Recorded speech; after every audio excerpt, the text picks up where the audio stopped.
So we're back to Liber 777 again. Oh no, not again, Paul. You made the request, Bart, so yes, don't get too uppity about it. The thing is Liber 777 covers the entire system of magic that Crowley used. If you really want to understand Crowley's writings, you've got to get into Liber 777. Of course, 777 is the system that Golden Dawn used with Alan Bennett, MacGregor Mathers, and it's also the basis of the Book of Thoth.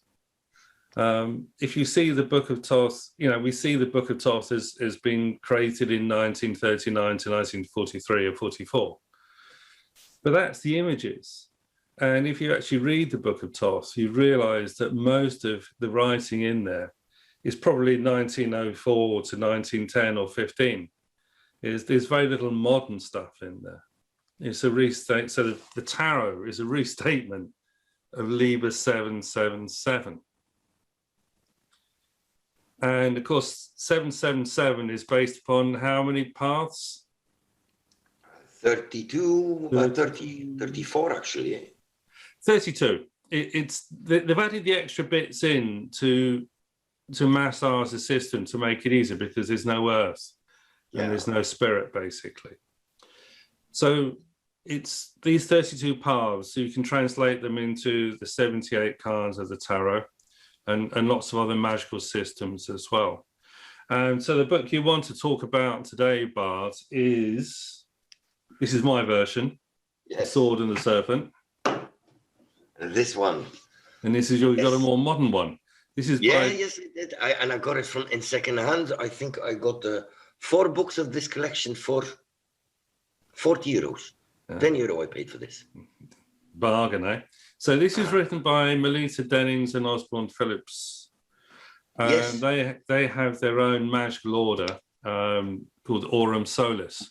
Yes, I've seen all that. I actually have quite a lot of questions about that too, but this is not the topic of today. I'm not an expert on Aurum Solis. What is it? Wagdick or something? Huh? Their system. Wagdick? Ogdoadic. The eightfold system. Yes. Well, hang on. Slow down. So Aurum Solis means the light of the sun. Golden dawn, the light of the sun. We see a pattern developing here. It's all based around the sun at the center, which is where it is on the Kabbalistic tree of life.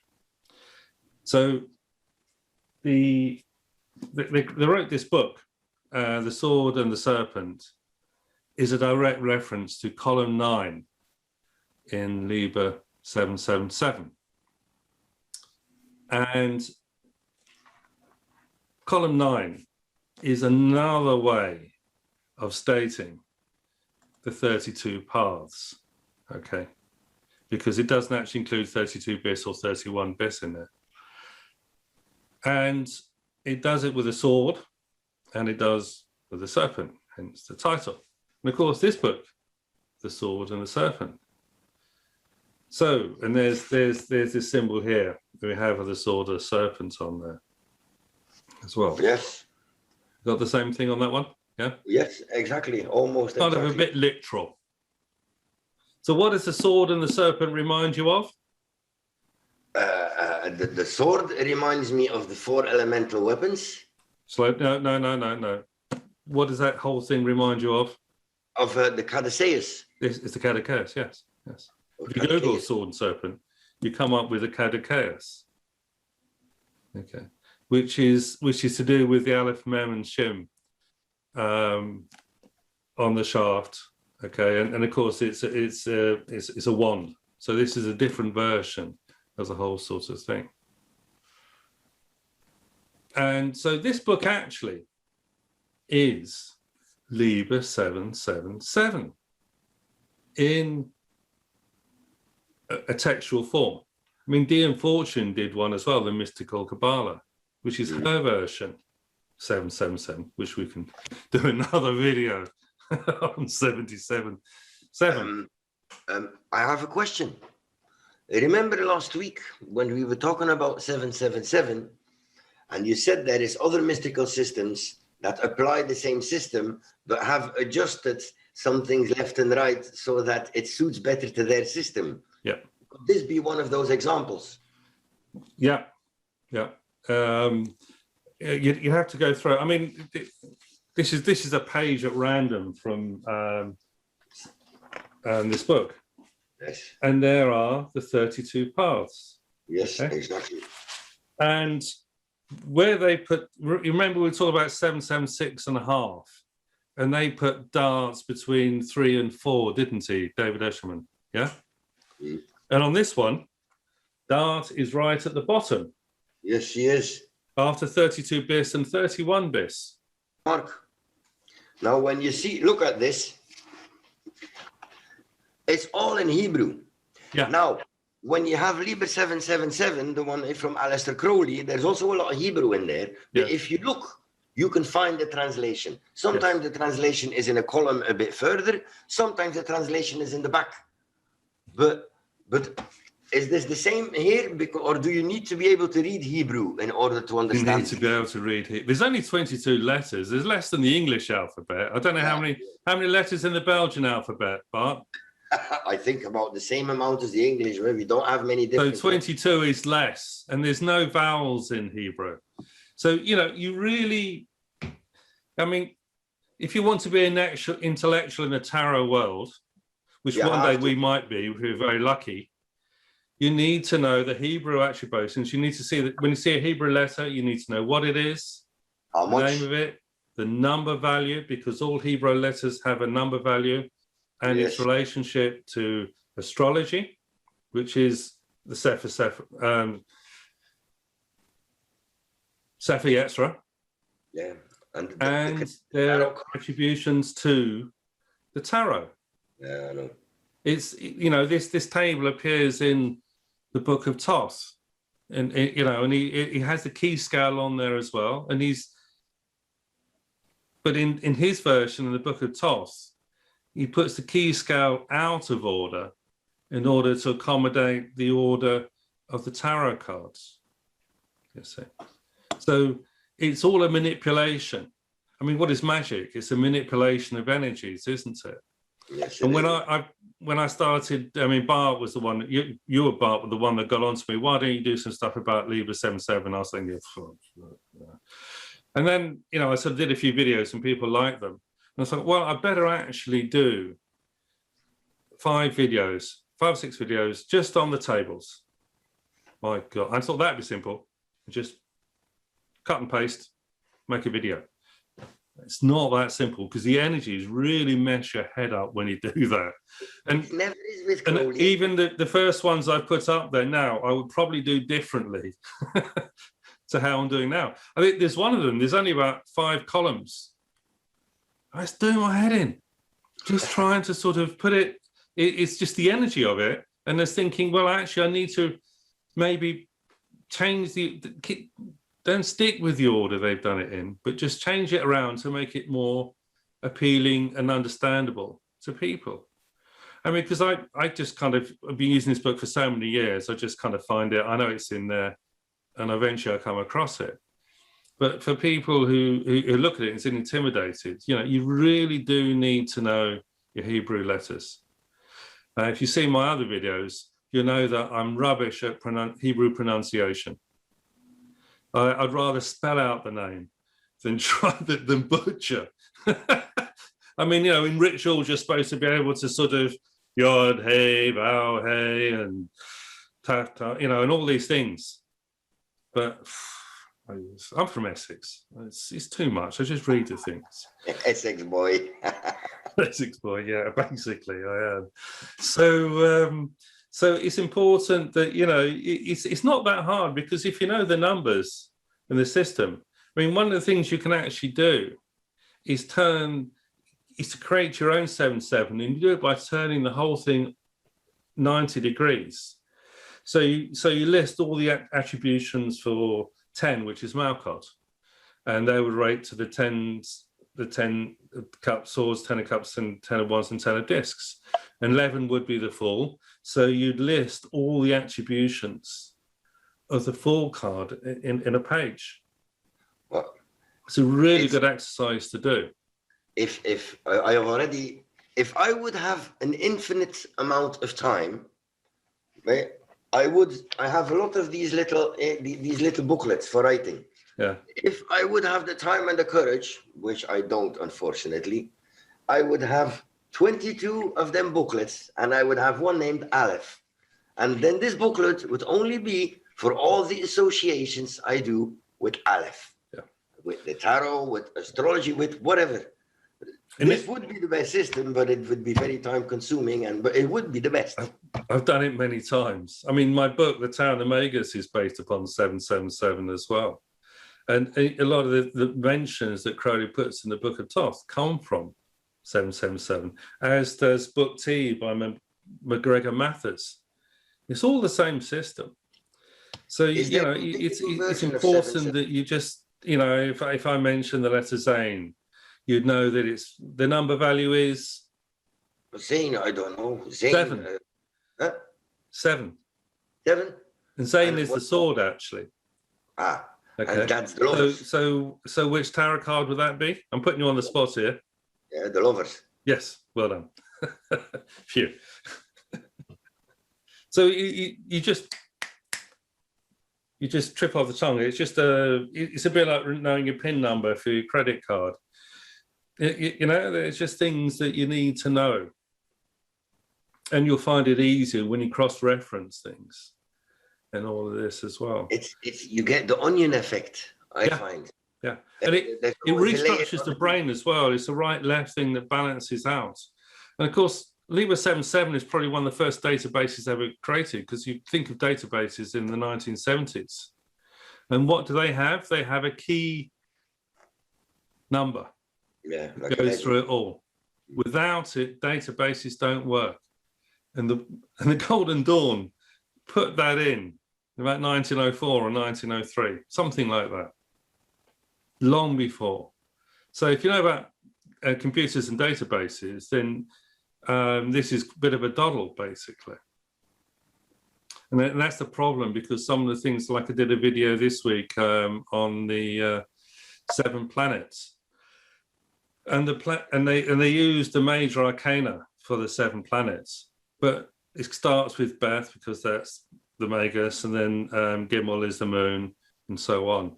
But they're not in any order that you'd associate with astrology, because they've maintained the key scale.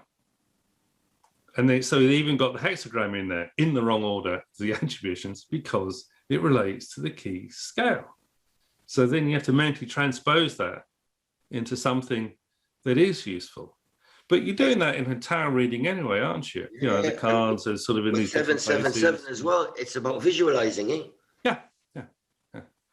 And it's. I mean, this is, you know, Crowley had all of this off pat, so he could almost do it without reference to things. Things come into his mind, and he boom, boom, boom, boom, boom, and all the associations that come out. It's a bit like one of those psychological tests where, you know, apple, stairs, or, you know, pairs, or word association that's going on as well. And the thing is, those ideas, they seem to be not connected, but they are within the system of 777. So one of the things about 777 is that you need my version with the cover. This is the Weiser version, okay, and it has this. The introduction is basically Liber 58 Kabbalah, and it actually kind of explains a lot of Crowley's system using 777. And a lot of his Libers are created from this system. But you've got to be careful, because there are now versions, 776.5 is a good example, and other OTO versions which completely omit this section 58. And they chuck in some random stuff that takes you nowhere near where his system is. So you really need to get this one, even though there's mistakes in here. So you can get the other ones for the mistakes in the tables, but you use this for actually Crowley's understanding and analysis of Kabbalah, because this is what 777 is about. And Now, you've already mentioned when you have this book, before it is the book Gematria, which is we've already mentioned that. But what we've never mentioned so far, which is actually also quite interesting, is the third text, Sepher Sephiroth. Yeah. Well, that's another. Yes. Then you do need to know your Hebrew alphabet. Yes, you do. But I find it also handy for the value of the numbers that he gives. Yeah. Like if you have a certain number, what's the meanings? Yeah. Because, you know, what people don't realize is that, you know, all these Libers that Crowley wrote, Liber 65, Liber 66, Liber 73, Liber, they are all related to Gematria and Kabbalah. That's where they come from.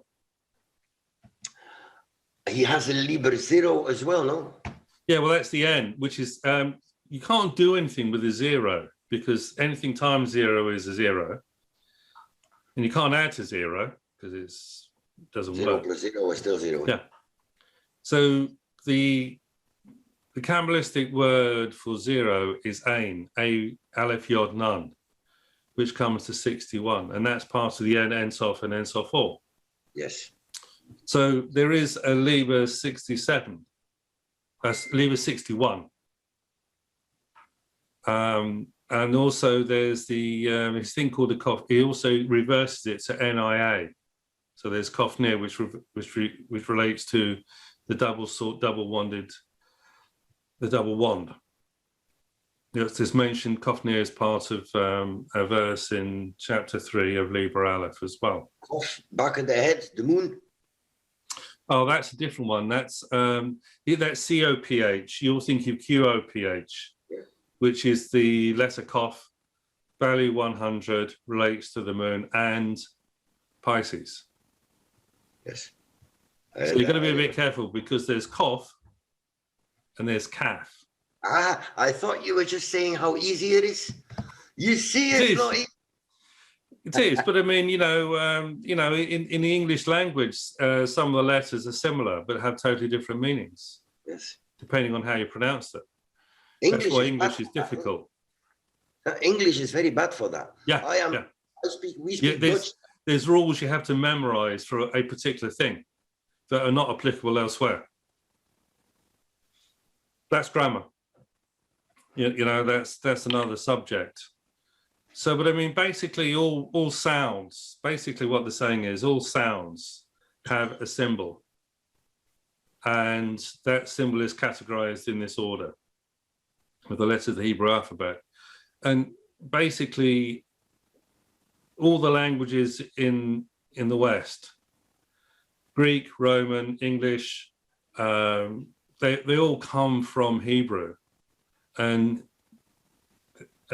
they all come from ancient Egypt, the pictograms, and they also relate to Hebrew, which goes on into Greek and to all other languages as well. Are you on about the etymology of the letters, like the whole thing, where it all comes from? That's what science. That's what people who study this stuff say. There's a fantastic series on the BBC last year about it. In a matter of fact, it's either going to be the cuneiform one from Iraq and around there, or it's the Egyptian one. And there's two schools of thought on this, but it all comes from that. So, I mean, when you do a ritual and you vibrate these sounds, Enochian as well, when you vibrate that sound is a representation of that symbol. And that symbol has these associations. So it's a name and form thing. It's what it's called in Hindu systems, in yoga, name and form.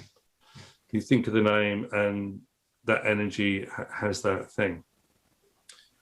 So with the tower, we have the picture. So we're going back to the sword and the serpent then. So table 9, the sword and the serpent, it doesn't have the rows. Instead, what it has is two paragraphs basically turned 90 degrees. So I've had to sort of, with my eyesight, I can't read this one. It's too small for me.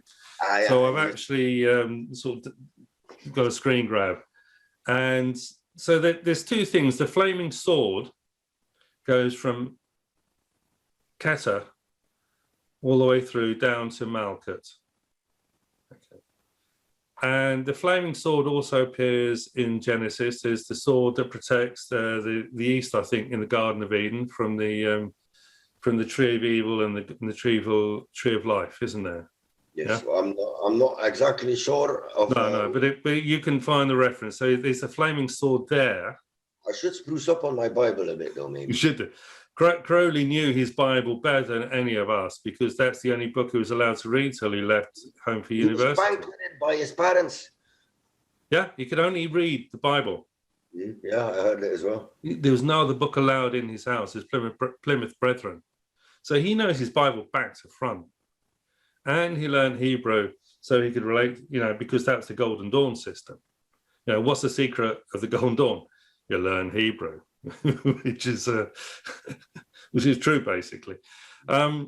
So this lightning flash is also Aleph, and it's the swastika as well. So this also in the swastika 17 relates to the star card too. So this is all this energy of just a 10 Sephiroth in a straight line. Takes you down from the hill to the top to the point at the bottom. The lightning flash. Yes, there's the lightning flash. Zigzag. Then the serpent of wisdom. Of course, there's also a serpent in Genesis as well. I seem to remember. He might have something to do with Adam and Eve and apples. Mm-hmm. So the serpent of wisdom. Now, the wisdom is, I think it's CHN, isn't it? Grace, wisdom. It's 58, which is Liber 58. Wisdom is Hokmah as well. So this serpent, the thing about a serpent is, of course, it's spiral and goes all over the place. It's sinuous.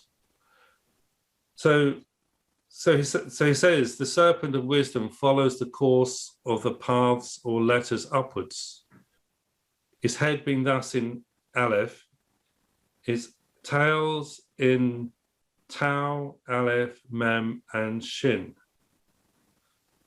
are the mother letters. Oh, hang on. His head being thus in Aleph, his tails in Tau. Yes. So the lightning flash goes down this way, and the serpent goes through all the different paths, 22 paths to the top. So that's the main thing, actually. The sword follows the straight line. Is the curvilinear and the rectilinear that Aleister Crowley mentions in Book of Thoth. Because this is duality thing there. The polarity, straight and curved. It's another polarity, male and female, active, passive, up, down, all these things. Yeah, but for the sword, it's quite easy to follow the numbers because you can. But for the serpent, the way back is a lot more difficult to include all the paths because all the paths are not following a consequent order. That's right. I mean, but in the text, it mentions the mother letters, the elements, and the planets, and the single letters to the zodiac as well, which is the same with 22. And it goes from 1 to 32. It doesn't have 32 bis or 31 bis in the system either. No way. No. We also said that the sword and the serpent looks like the Caduceus. And if you Google sword and serpent, you come up with the Caduceus, basically. Of course, the Caduceus is a wand. So it's a symbol of power, whereas a sword is an invoking thing, isn't it? It does a different function. So this is the whole thing with 777, all these things. You switch your brain from different systems. It's still the same stuff, but in a different place. Oh, but I have to say as well, while I was trying to do a bit of research on the subject of the serpent and the sword, I'm sorry, I have to sit still, I know. The serpent is one of the most confusing symbols to do research on because it occurs in so many different places and sometimes he gives all different explanations about it. But, I have found something interesting. And that is, when you go to magical animals, I think it is. When you go to magical animals, in the column itself, In the column itself, there's not much. But when you go to the text in the back, let me see. The Laman is the sword, the magical animals. On 0, there is nothing on the column itself. But when you look in the text on page 89, on 0, it says, the dragon represents Draco, connected with Nuit in the heaven, Ananta, the great serpent which surrounds the universe. It devours. That's the North Pole. Yes, but this is. There's the Serpent Draco, the constellation that goes around the North Pole, and that's associated with the princesses and the aces. But this is the only serpent, except then the serpent of the scorpion, that comes in that column, I believe. Yeah. But this is the thing. I mean, you know, we mentioned it several times, not as much as we should, but where the asterisks are refers to a note at the back of the book, towards the back. And they're often more interesting than the 1 or 2 word things in the columns and the rows. Yes. So you have to sort of find these things and then go back to the notes to see what else is said in there. So there's a lot of information that you just have to join up the dots, basically, with. Because he does also say the vagueness and extent of these attributions is shown in this table of Agrippa, who is too Catholic to be trustworthy. So but also Liber 7:7 is strongly based on Agrippa anyway. Everything tables are the basis of 777. They nicked it from someone else. As everyone in the occult world, everyone nicked from everybody else, basically, because it's a common experience. Yeah, but Agrippa coming back to one of the bases. Agrippa has been a huge influence on the Western mysticism. Yeah, still is. And Golden Dawn is based on Agrippa. You know, there's attributions. You don't reinvent the wheel on these things. You know, it's building on the shoulders of giants, basically. Yeah. But one of the things about the word serpent is nachaj, which is 3 nun chet shin, comes to 358, and that's also the number of it's either Messiah or Moses in Kabbalah. So this is a gematria system. So it's also the Redeemer and your Savior, as well as, you know, snakes. You'd never know when they're going to strike. No. So, I mean, also people have this fear of snakes, like spiders and things like that. And he's the devil in the story as well, in the story of creation. He's the bad guy. Yeah. But I mean, he's also the one that gives knowledge and wisdom. He gives you that. You're not basically listening to your parents anymore. You're having your own thoughts and ideas. You know, it's like teenagers rebelling. I'm not going to do what my mom and dad says. We've all been there. Yes. So these things happen within these systems. Is the authority that says this is what it is, and then you actually got to work it out. And Crowley does a clever thing, but he's making these statements that aren't quite tenable sometimes. They seem logical and perfect, but actually there's something in there that makes you think, hang on a minute, he's left something out, or he's doing something funny here. And that's where you need to go for it. And I was telling Bart about a good example is in the Book of Lies. Yes, number 87, Mandarin meals. There's a bit of alliteration going on there, isn't there? He talks about food, eating, okay? So this is all about food and eating. And then he has this symbol in there, and we'll put up on the screen.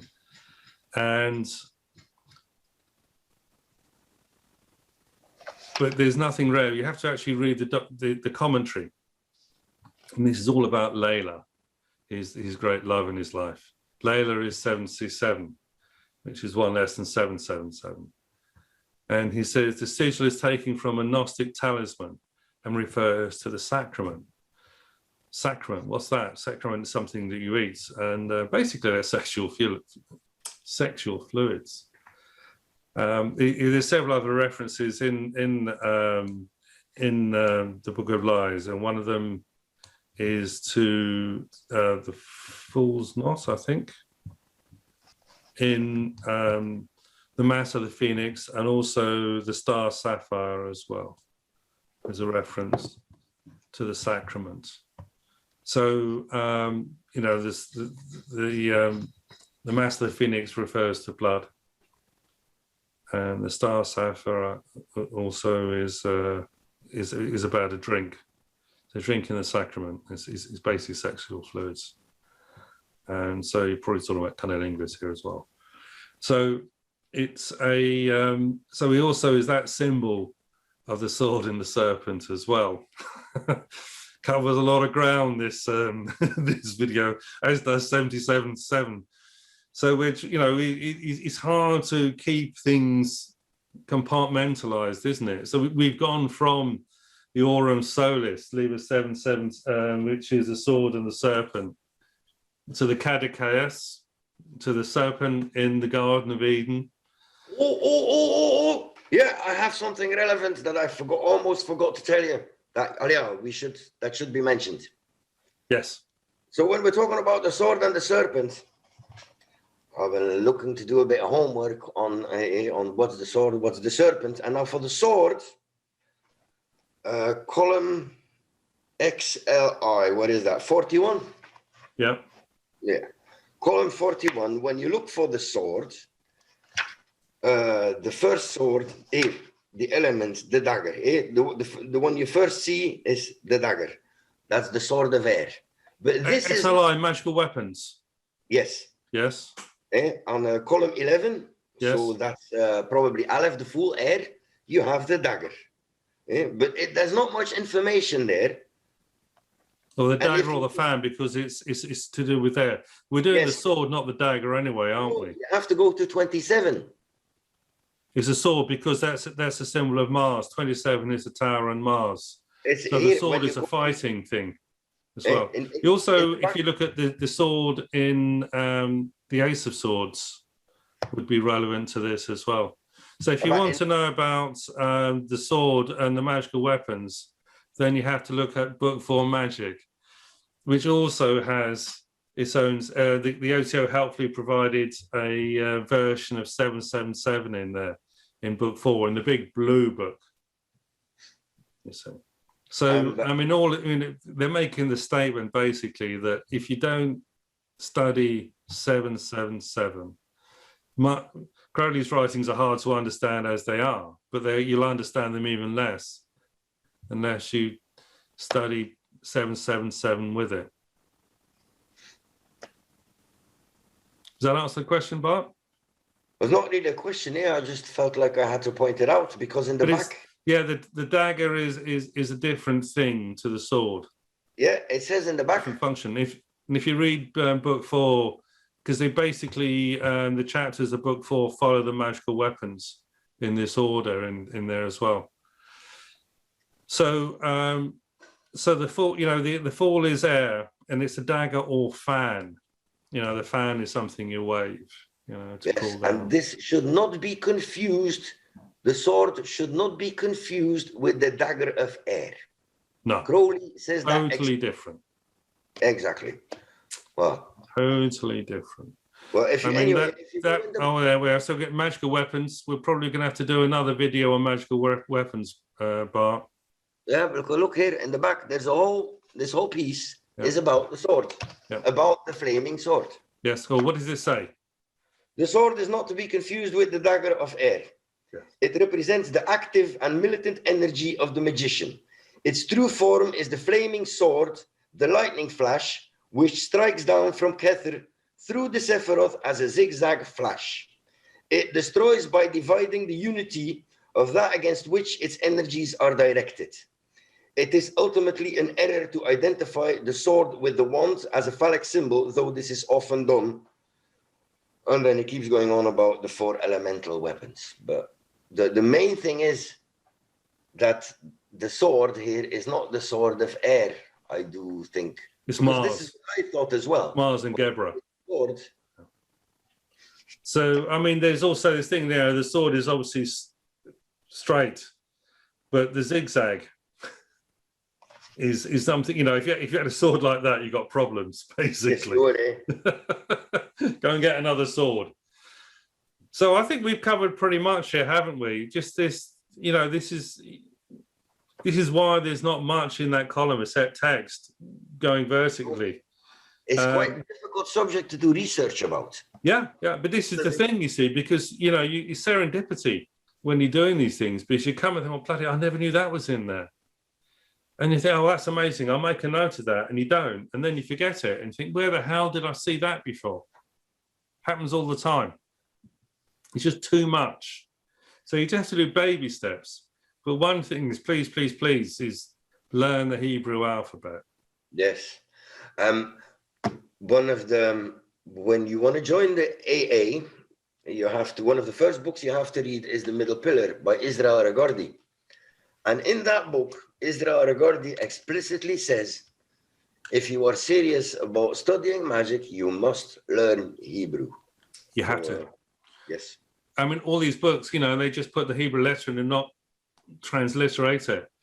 You're going to be messed up if you don't know what they are. Things are always irrelevant, don't worry about it. Oh, that's the thing you need to look at.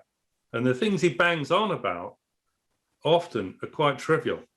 Yeah, it is true, and the important things are in the details. Yeah, he just mention things en passant. Oh. Yeah. Or things he says but doesn't elaborate on. They're often a good clue. Yeah, and sometimes it's not gathered together either. You find a piece of information and a little piece there. Yeah. But he won't give you the whole cake in one piece. No. Get indigestion. But it's a bit like, with animals in the zoo. They don't just plonk the food down. They actually hide food and make it interesting for the animals to, because things you fight for, things you worked hard to figure out, you hold on to. If you just sort of present it to you, move on. And it wouldn't be occult anymore. Occult is hidden. No. He hides things in plain sight sometimes as well. So, the example, the sacrament in the Book of Lies, without the elaboration afterwards, you'd have never known what that's about. No way. So this is the original Book of Lies didn't have the examples afterwards. So you're just left with that text and not knowing what he's talking about. Yeah, actually, now you have that, then you can actually, that still doesn't tell you everything. You still have to work at it to figure stuff out. So there we are, another bit of the puzzle of 777. God knows what we're going to do next week. We'll figure it out. Yeah.